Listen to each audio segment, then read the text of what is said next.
something to do with the body. Sometimes people say, no, it's witchcraft and it's all this, but this person just need a medical attention. Yeah. You just need medicine. It's nothing to do with witchcraft. Elago Nantana, who is the chairperson of the Delivery Room Foundation, which is a non-profit organization that uplifts members of the community through the inspirational projects he conducts with the youth and men in particular. Now, I had the privilege of listening to a panel discussion, so I got little bits and pieces and gems here and there, and it's nice to have a conversation about the delivery room this time. Elago, welcome to 99 FM.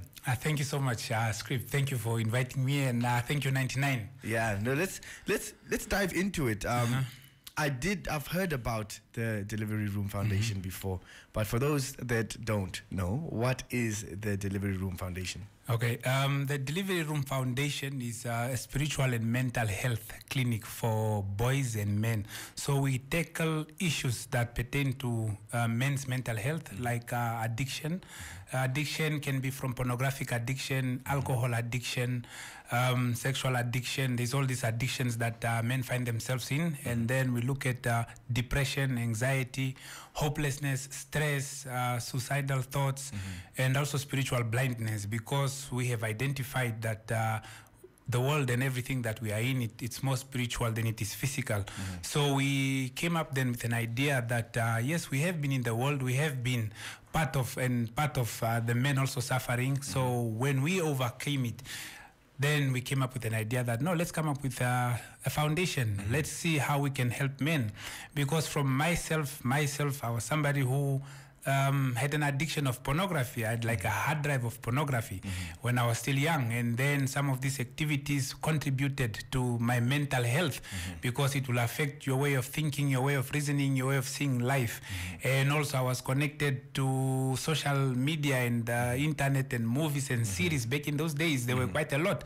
And it takes away your time, it takes away your endorphins. And when you realize that you need actually strength, you need power, then you move to the spiritual aspect of life, and then it helps you overcome it. And what we actually do is just to teach men how they can tap into the spirit side of them, and they can overcome whatever it is that they are being challenged with.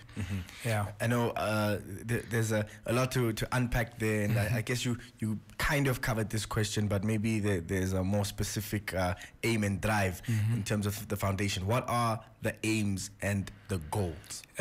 Yeah, the aim of the foundation is to see men delivered, men set free, men educated, men motivated, and men inspired. Because we see that the need that if men are not awakened, society deprives, society is missing out, society gets destroyed. And if men are also not awakened to understand who they are as men, households get broken. Because for a man, it's him who finds a wife, it's him who finds a woman. So if a man is not awakened, he will not know what to do with a woman. You see, if man doesn't know the purpose he has in life, he will not know what to do with a woman. So sometimes you'll find women frustrated because the men of today are not matured. They are not yet awakened. They don't know what to do in life, and we come open the path, show them the way that, my brother, this is the way, this is what God has created you for. And the mission of our foundation is to really see Namibian men awakened, is to see Namibian men delivered in almost in any situation, in any aspects of life. And also we don't want to see men committing suicide. So these are some of the things that are there that actually ignited the foundation to be registered. Is after COVID, we have seen men committing suicide, we have seen men depressed, we have seen men lose jobs and lose ways of making money, and they had no idea anymore on what to do, and they saw death and suicide as the way out of the challenges that they find themselves in. And we started then with our foundation. The foundation. Now we hear the stories and the reasons behind the creation of the foundation. But now on the flip side, the continuation of the foundation means that there has to be some success story for you to see that this works. Is there any particular success story that perhaps maybe stands out to you? Yeah, no, throughout the foundation, from our inception, back in 2021, we have seen a number of men's lives change, because we are like, for myself, I had people calling me when they have a rope hanging on their neck. They're like, no, I want to take my life right now, and I need someone to talk to. Like in a split second, you need to know how to handle that person's emotion.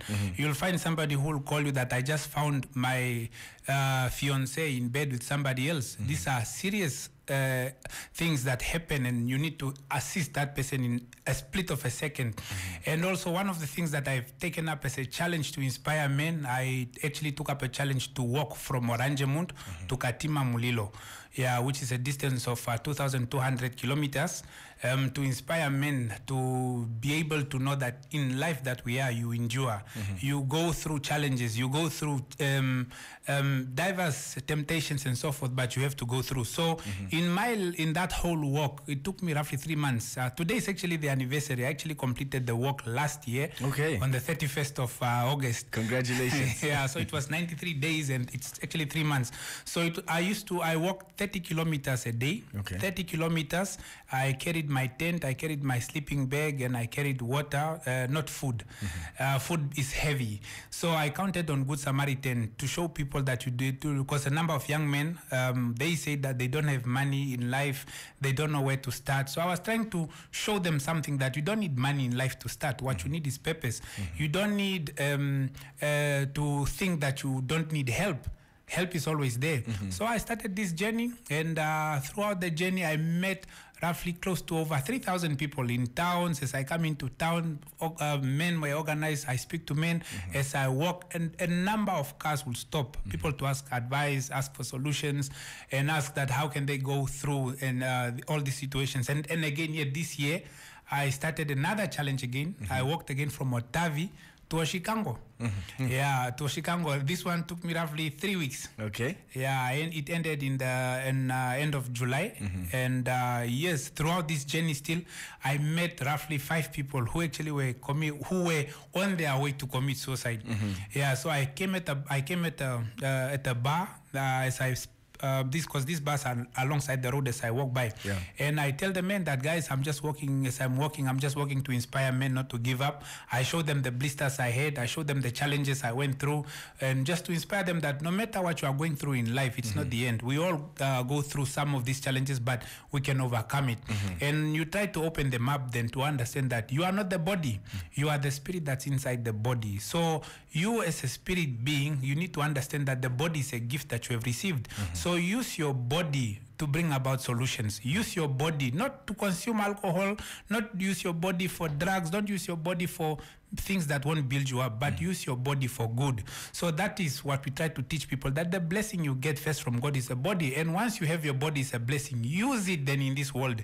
Use it. Don't get confused by too many religious activities that are happening, because I try to show them that yes, as we come to us, we are not discriminating. We will not discriminate you from your walks of life, because I personally have studied all the kinds of religion. I studied Buddhism, I went to China, studied Buddhism, I went to India, studied Hinduism, studied Catholics, and studied all these religions. So I can relate to anyone that comes, because it's all about how you perceive the world.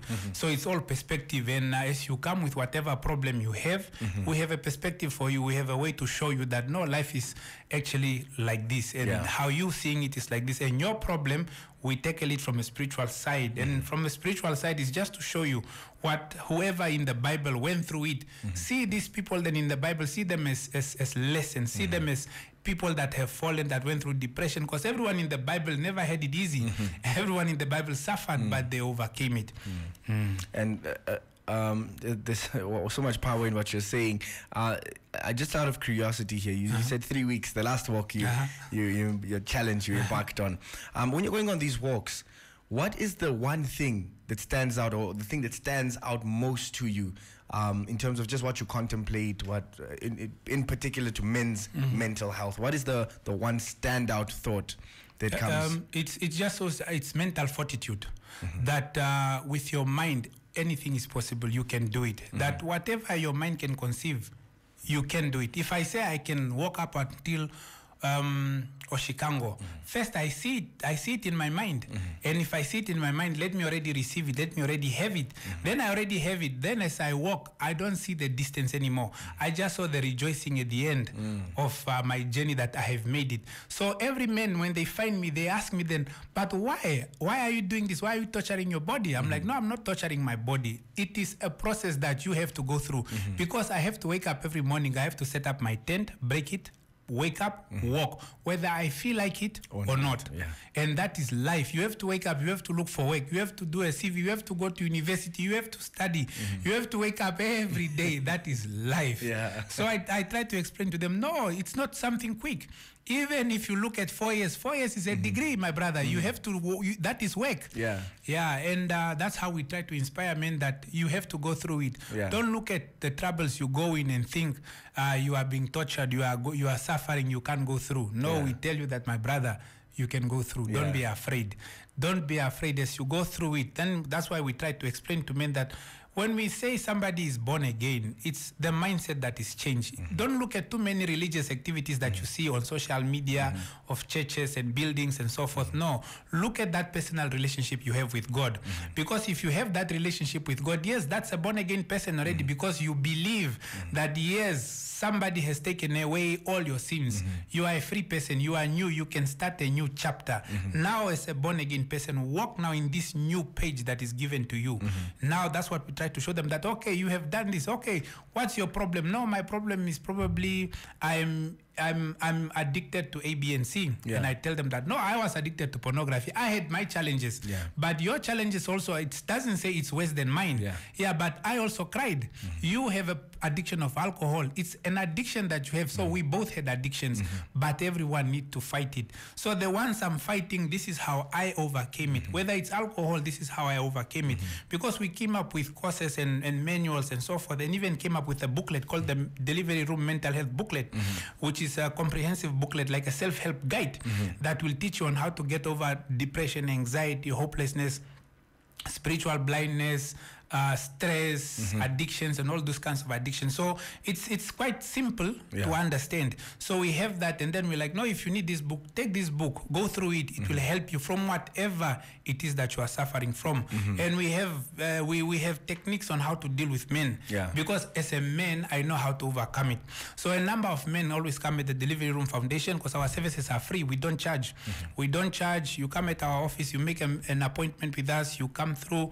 If it's not me, we have doctors also on our board.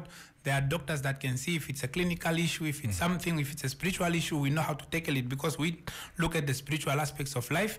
And if it is something to do with the body, sometimes people say, no, it's witchcraft and it's all this, but this person just need a medical attention. You just need medicine. It's nothing to do with witchcraft. So we examine a person like, okay, when last did you eat? When last did you do this? And so forth. And then we'll know exactly how to diagnose you. And then after that, if a person comes at our foundation, it's in Ochomise, extension 4. That's where we operate from. And any person can book. They can find us on social media, the Delivery Room TV, and so forth. You come through, you set up an appointment, you come through, and we don't charge it. Sometimes a session, because it's more of counseling. So a session sometimes can last to 30 minutes to an hour, sometimes even 3 hours. It all depends. Depends on the scenario and the situation. I think as you're speaking, I'm sensing individuals are already starting the challenge, and the first walk is towards the Delivery Room Foundation. So we thank you so much for coming through, and I think an important task that I think society is dealing with right now is just men's mental health, and I think the conversation needs to constantly be had, and I would love and appreciate everything that is happening at the Delivery Room, and we can't wait to see people embark on more journeys, whether it's town to town, whether it's this out of certain addictions and into more positive light. We're just mobilizing and walking, and I like the analogy and the meaning behind the walking. I think that's something that has truly captivated me, and I'm sure most out there as well. Elago, we thank you so much for taking the time. Thank you. And we look forward to speaking to you again. Thank you so much, my brother. MYD Heart. Once again, you take that analogy of walking as you need to in your individual life. I know I just took it the way I need to. Speaking of pretty much shackles are what we're talking about in terms of men living in the shackles of the addictions, the shackles of the depression. And there's a song all about breaking shackles coming up on 99 FM. That was MYD Heart. Brought to you by NHP.